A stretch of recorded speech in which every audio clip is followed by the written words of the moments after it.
avec nous. Chapitre 2 de ce journal, le Dimanche Magazine. Notre invité est avec nous. Il nous a rejoint, Karim Fofana, président de l'Interbovicie, la confédération des professionnels de la filière bovine et viande en Côte d'Ivoire. Merci encore, monsieur Fofana, pour avoir accepté notre invitation. On va y aller tout de suite avec cet élément vidéo et on se retrouve. L'élément porte la signature de Cheikh Koné Aboubakar.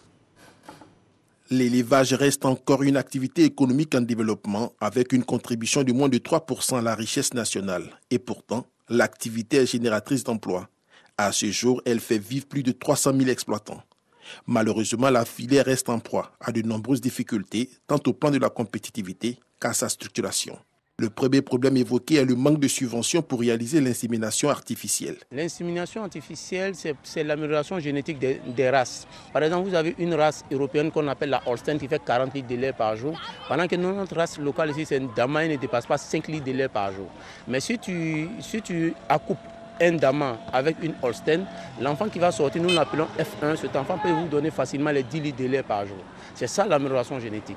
Elle n'est pas subventionnée en Côte d'Ivoire. Je vais vous faire un exemple tout court. Pendant qu'un Malien fait l'insémination à 15 000, 20 000, nous le faisons en Côte d'Ivoire à 45 000, 50 000.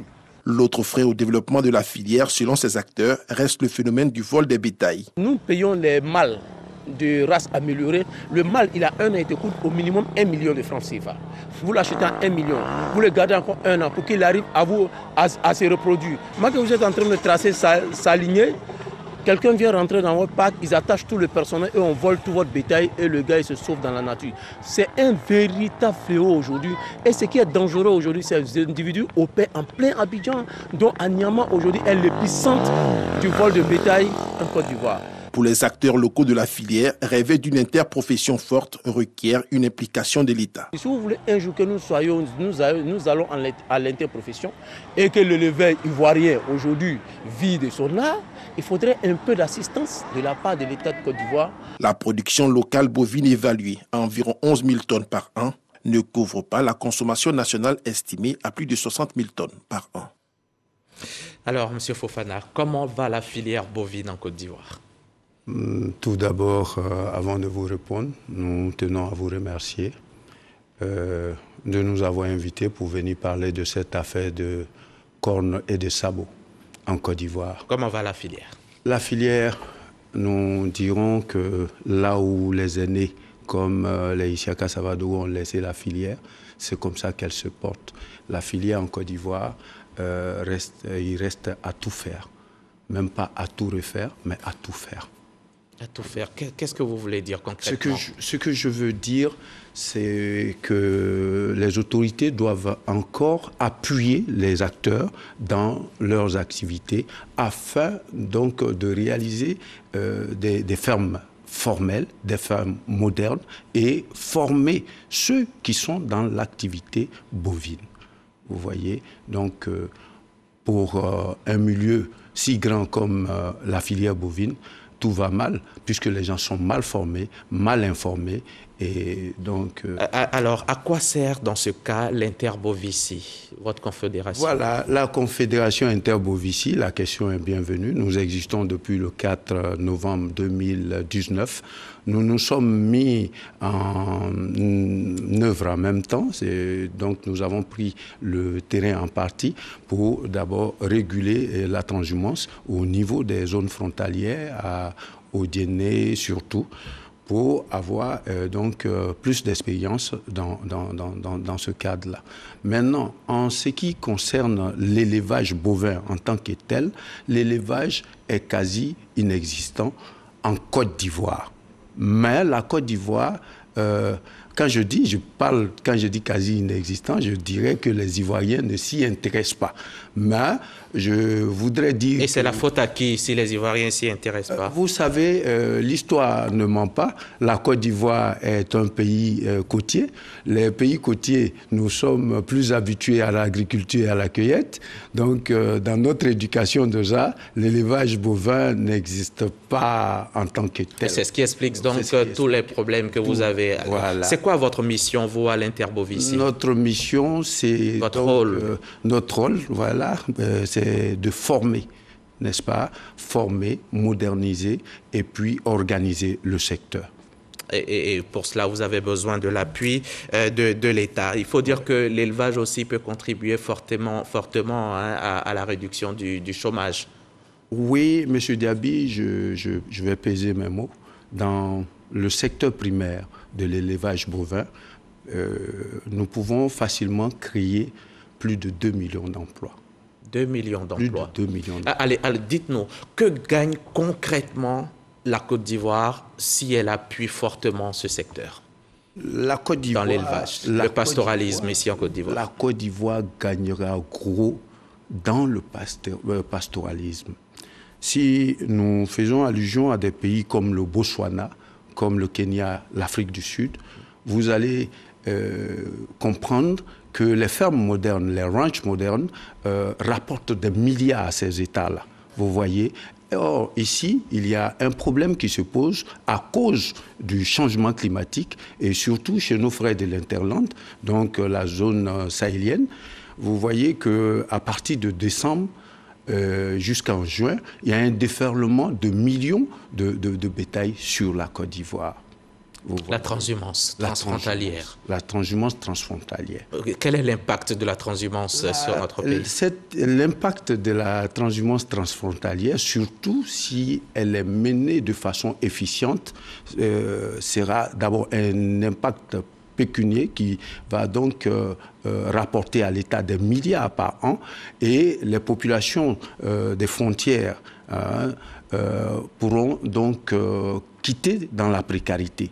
Parce que si les couloirs sont retracés normalement selon les lois de la CEDEAO, et vous allez voir tout à l'heure que les couloirs bien respectés avec les paysans qui vont donc ajouter ce pastoralisme-là à leurs activités, vous allez voir qu'eux, ils comprendront qu'en cultivant seulement le panicum et tous les 21 jours qui s'érasent, vont avoir suffisamment d'argent. Il faut le dire, hein, le panicum, c'est l'herbe que consomment les bêtes. C'est ça. C'est une herbe très résistante. C'est une herbe... Qui est cultivée tous les 21 jours. Oui, qui se récolte tous les 21 jours. Voilà, c'est cultivé une seule fois. Oui. On la récolte tous les 21 jours. Et vous dites, M. Hamza, cette herbe-là, aujourd'hui, au nord de la Côte d'Ivoire, vous allez comprendre qu'il y a des plants aujourd'hui d'anacarde qui sont vieillissants. Et ces plants vieillissants-là, si on les rasait pour peut-être reprendre demain, qu'on plante du panicum là-dedans, c'est une herbe qui raffermit la terre en plus. C'est-à-dire, en plus d'être beaucoup nutritive pour l'animal, oui.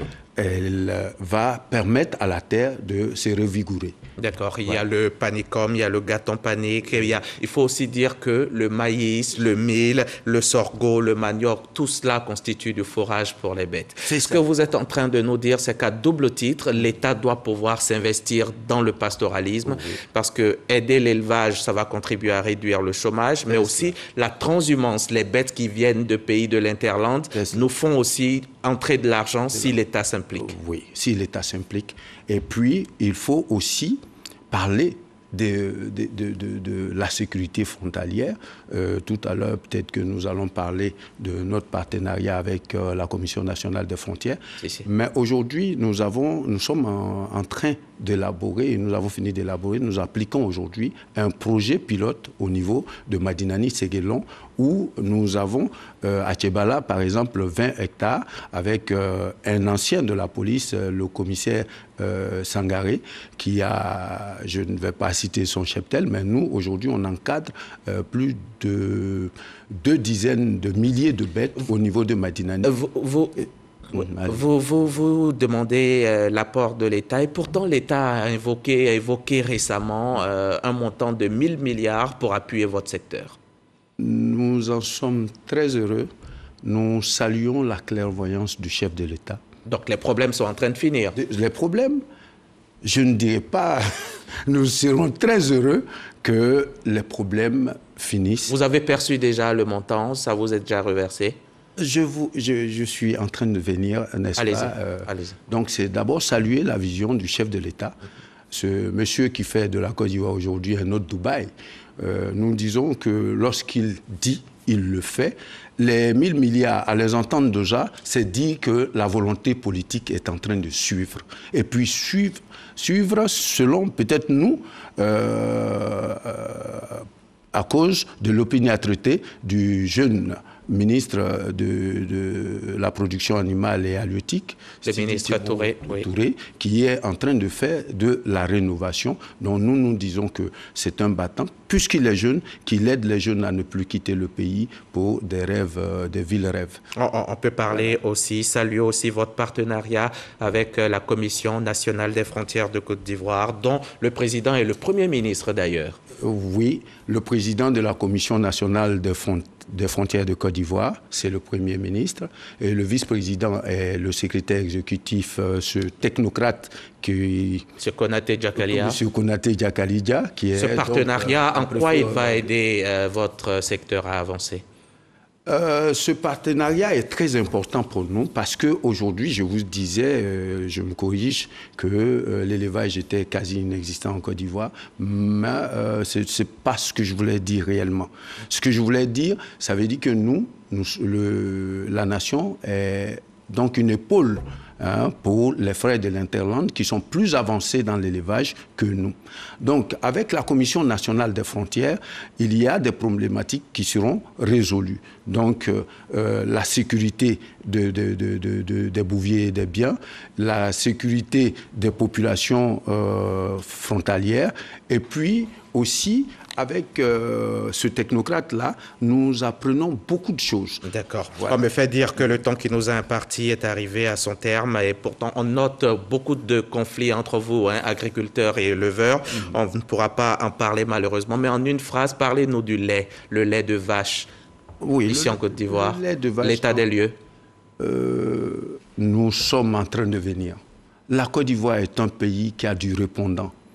Et avec les aînés comme Isiaka Savadogo dans le temps, aujourd'hui, nous, avec leurs expériences, nous sommes en train d'encourager les Ivoiriens à rentrer dans la vache laitière. Avec 10 vaches laitières, une famille de 30 personnes sort carrément de la pauvreté. C'est-à-dire que si vous avez à peu près 100 000 francs, donc je dis 500 francs par litre par jour, donc 10 litres, ce qui va faire carrément 5 000 francs.